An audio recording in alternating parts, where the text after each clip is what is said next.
into the Sunday Journal. I'm your host, Matt Pitta. Thanks for being with us. Today, we get together each week to talk about issues facing Cape Cod, the islands, and all of southeastern Mass. Welcome into the program today. We're going to, I'm actually going to start this program off by saying hope springs eternal. I think that's the right way to phrase that, because as we're sitting here today in studio, it was just a couple of days ago when we, depending on where you are in the Cape and just off Cape, you had a pretty heavy snowstorm. But we're going to try to lighten it up and bring the good weather in by talking about Brewster in Bloom and the 30th anniversary that takes place on May 6th through the 8th of this year in conjunction with the Brewster Chamber of Commerce and folks down in Brewster. And we've brought in a couple of guests to talk about that. Kyle Hinckle is the executive director of the Brewster Chamber of Commerce. And Kyle, it's always good to see you. How have you been? Very good. Thank you, Matt. Great to see you.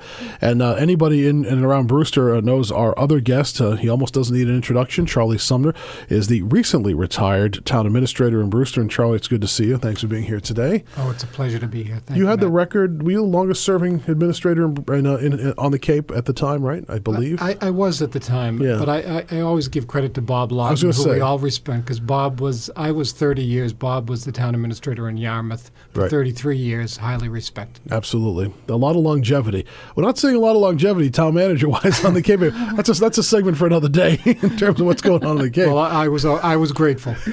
Absolutely. But we want to talk about a fun event. This is Brewster in Bloom. Again, it starts on May 6th through the 8th in the town of Brewster. And this has been going on for, 3 decades, 30 years now, 30 Kyle? years, Tell me about the history years. of it. Yeah, let's talk about that. Oh, Brewster in Bloom got started 30 years ago when a group of business people were just tired with our dismal Cape Cod winters. And so they planted daffodils all along Route 6A in Brewster, knowing that the following year it would just be a sea of yellow lighting up the area. And that's how Brewster in Bloom got started. So in terms of, it's become not only a signature event for the town, but there are events, a handful or so, maybe more of events around the Cape each season that are really signature events, not just for that town, but really for the Cape as well. And I think Brewster in Bloom is kind of one of those events. Brewster in Bloom, I would say it heralds spring on the Cape. It's the first festival on the Cape for the year, for the new year, if you will. And it brings thousands and thousands of people to Brewster and to the Lower Cape to enjoy everything that we have to offer out there. So how did it go from just a couple of folks planting, some flowers along the side of the road to a 3-day festival? Yeah, how did that evolve? It evolved as things do in communities. You get a group of people who are really interested in making it happen. In this case, it was the Brewster Board of Trade. And they were motivated to have a festival weekend where people could come and enjoy free events and activities, hoping that it would attract people to the area. At that time, in the spring, it was pretty quiet around here. So this really helped to bolster the local economy. That got the whole event underway. Got the whole thing underway, yeah. The first couple of years, they were raising money to build a bandstand down at Drummer Boy Park. And after that, it became a scholarship fund. We're going to talk about some of the specific parts and what's happening during the weekend. Let's bring back in our other guest. Charlie Sumner is the recently retired town administrator for the town of Brewster. And first of all, Charlie, how's retirement going? Out of the town hall for a little while now. Well, it was awkward, and the fact of the matter is, I'm relatively young. I'm 61 years old. I felt a little uncomfortable referring to myself as retired. So, but when I talk to people, I always say I'm looking for a job. but also I'm very active. I'm on a number of town and regional boards and committees. So I've been keeping pretty busy. When you do a job like that, these town administrator and town manager jobs are very intense here on the Cape because you're dealing with elected boards, you're dealing with every citizen in the town, and everybody's your boss in a way. So I know that must have been obviously quite the situation. When you woke up the day after you finally retired, did you woke up and you said, I don't know what I'm going to do today, or I don't know, am I going to town hall? What do I do? Yeah, no, there was an awkwardness to that first few days that even my wife has talked to me about. But I will tell you, when I have a vacuum, I sort of fill it, and so I decided that I would train all winter. I'm running the 2016 Boston Marathon. Oh, good luck. For some nice fundraising purposes. So, and as I say, I'm on a number of boards and committees, so I kind of, get back up on my feet, and I like to be active anyway. I understand. I was just looking at your bio quickly. I didn't know that. I don't know this until today, that before that you were the executive secretary up in Littleton, which is, I grew up my early years in Chelmsford, just a couple of towns over up there, up in the Merrimack Valley. So what brought you down here? Was it the job that brought you down here to come to Brewster? Yeah, so I did work for the town of Acton and the town of Littleton for several years, but I like the Cape. I'm a sailor. I'm a golfer. And Cape was going through 30 years ago. A lot of the city communities down here had part-time or full-time selectmen doing the day-to-day business of the community. They were all transitioning to full-time administrators. So there were a lot of wonderful opportunities for people who were new to the business at that time. So one of the parts of the show here that we're going to announce is this. I feel like I'm getting to break a little news here, Kyle. Yeah, you are. So Charlie's here to talk with us not only because he's a well-known personality in Brewster, and we want him to be part of our program, but you are naming him Person of the Year. That's right. Congratulations on that. Nice job. What does this award mean, Kyle? What tell us about it. For a number of years now, the Chamber of Commerce has always identified someone to be the Person of the Year. We try to pick someone from the community who has been instrumental in the community, in doing community service, not just in necessarily what they do for work, but also for what they do as a volunteer and for how they enrich the community as well as for themselves. And it was simple. When Charlie retired, we at the board, we knew that this would be the right time to honor him as Person of the Year for 2016. Well, again, congratulations, Charlie. I feel like we're breaking some news here with you. What are your thoughts on the award? Well, it's like the Academy Award. Here's your chance for a speech. As I'd mentioned, I'd been fortunate enough to work for the town of Brewster for 30 years. I raised my family, 3 children, all born and raised in Brewster. I love the town of Brewster. My wife and I, Cindy, will never leave Brewster.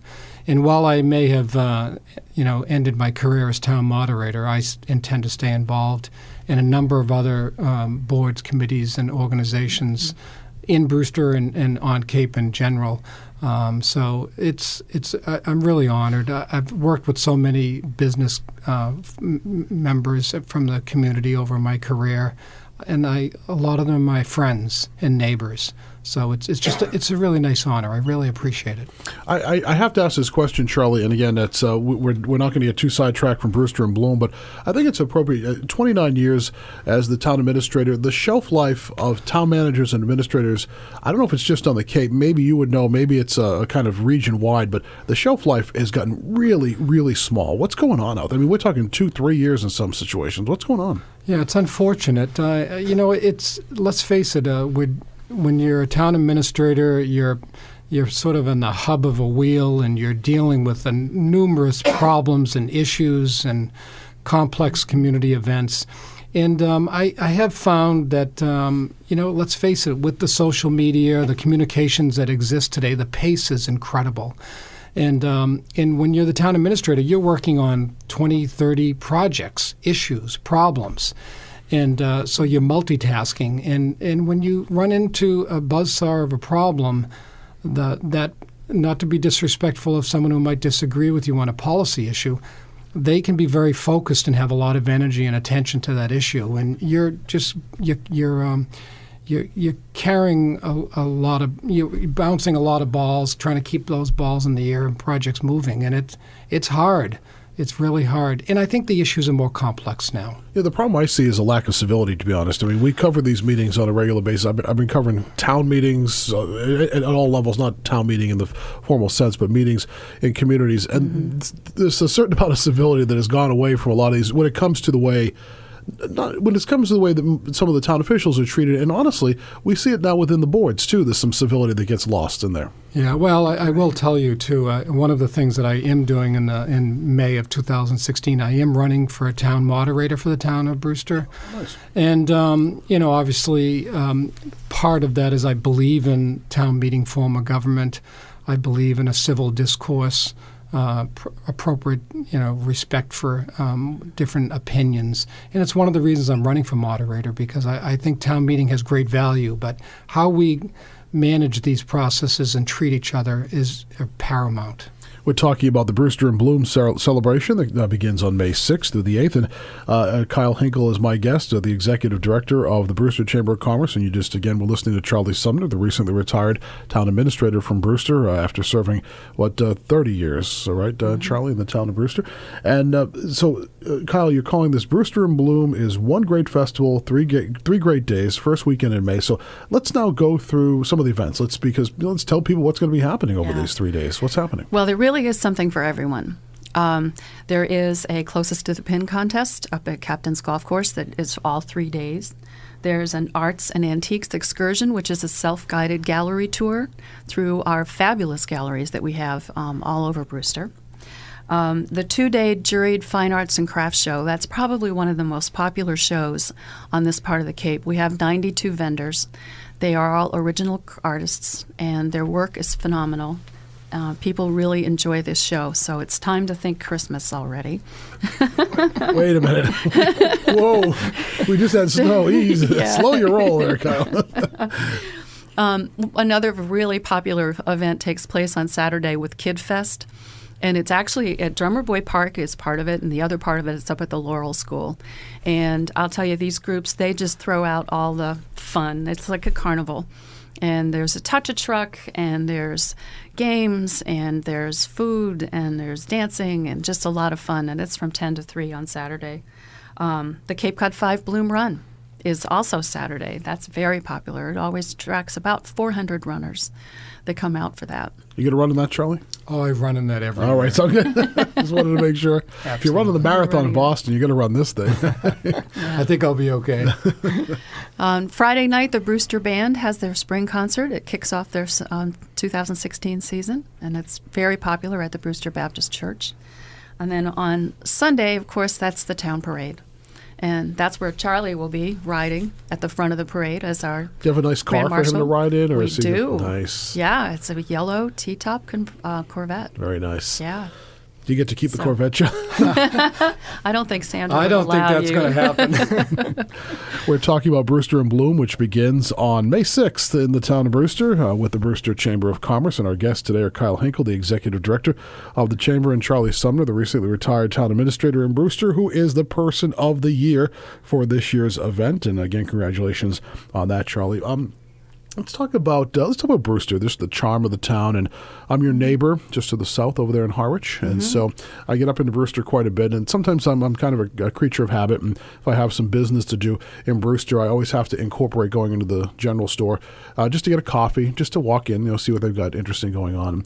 I find Brewster, when you put it in the context of all the 15 towns on the Cape, it's got some unique aspects. It's not Yarmouth with tons of hotels. It's not Hyannis. It's not the city center. It's not a province town, which is eclectic and exciting, and kind of crazy in an artistic kind of way. But it's a much more laid back atmosphere in Brewster, isn't it? A little bit quieter as you go down 6A. Well, we are Cape Cod's ecotourism destination. And Brewster is really uniquely positioned to do that. We have over 5,000 acres of conservation land in Brewster, and much of it is available for people to walk or ride a bike around. You have the state park, obviously. We have the state park as part of it, the Punkhorn, which is town-owned land up in the Stony Brook Valley. And then we have pockets of private land that has been turned over to the Conservation Trust or to the town in other cases where there are walking trails and things like that. We also have cultural assets that are phenomenal. We have the Cape Cod Museum of Natural History, and we have our own Brewster Historical Society, and we'll be opening at the Elijah Cobb House at the end of the season this year, which we're very excited about, a new museum for them. We have live theater. Cape Rep Theater is right there. And in the summertime, the churches all host children's shows, in addition to the Rep Theater having a children's show, which is a lot of fun. So great swimming, great boating. I don't remember how many ponds. A lot of ponds. A lot of ponds. Great fishing. I think maybe the most ponds. I think it is. On the Cape. We've done a lot of stories with the Brewster Ponds Coalition folks, right. A lot of ponds, and it's fun. A little piece of Brewster history that I really love goes back to 1633 when the first grist mill was built. And that was where the current grist mill stands on Stony Brook. The original one was just across the street. And at that time, that whole area became known as the Factory Village. And it was in the Factory Village, when you stop and think about it, it's where business began in Brewster. That's right. And, of course, you have the Herring Run as well, which is that's a huge popular attraction for people to come down to. Charlie, we have a couple minutes left to go here. When you kind of look back, you were really at the, you were on the forefront there of dealing with all the town's issues. And as Brewster moves forward, and I think it's, relevant to talk about as we talk about this big celebration coming up, as Brewster moves forward, you're not in the game anymore, if you will, but what's ahead for Brewster? What are some of the challenges I think the town's going to be facing as it moves forward?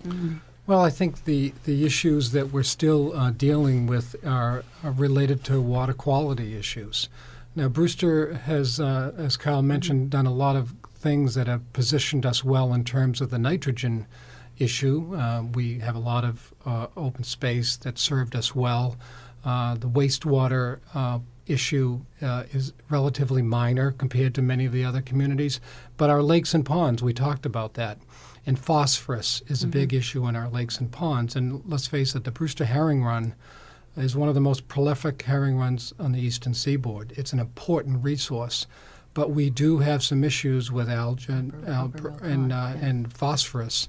And the town, through the Brewster Pond Coalition and the town of Brewster, are working on a plan to deal with those issues as we go forward. I'd say that's one of the more critical issues. Big issue. We just did a show with the Center for Coastal Studies a couple weeks ago, and one of the things we talked about was that the environment is the economy down here. End of story. There's really no debating that. So if we don't have a good environment, there's not going to be an economy down here. So, well, folks, we're just about out of time, but I want to thank both of you for coming in. Now, we want everyone to come down to Brewster from May 6th to the 8th, the Brewster and Bloom celebration with the Brewster Chamber of Commerce. And Kyle, it's Brewster Blooms, B-O-L-L-O-M-S, blooms.com, right, for all the information people want, right? Yep, complete calendar of events is up there. Sounds good. And congratulations again to Charlie Sumner, retired town administrator, who is your Person of the Year. Charlie, congratulations on your award. Well deserved.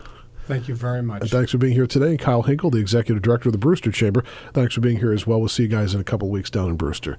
Thanks for being here today. Appreciate it. Thank you, Matt. And thanks for being with us today on the Sunday Journal. I'm your host, Matt Pitta.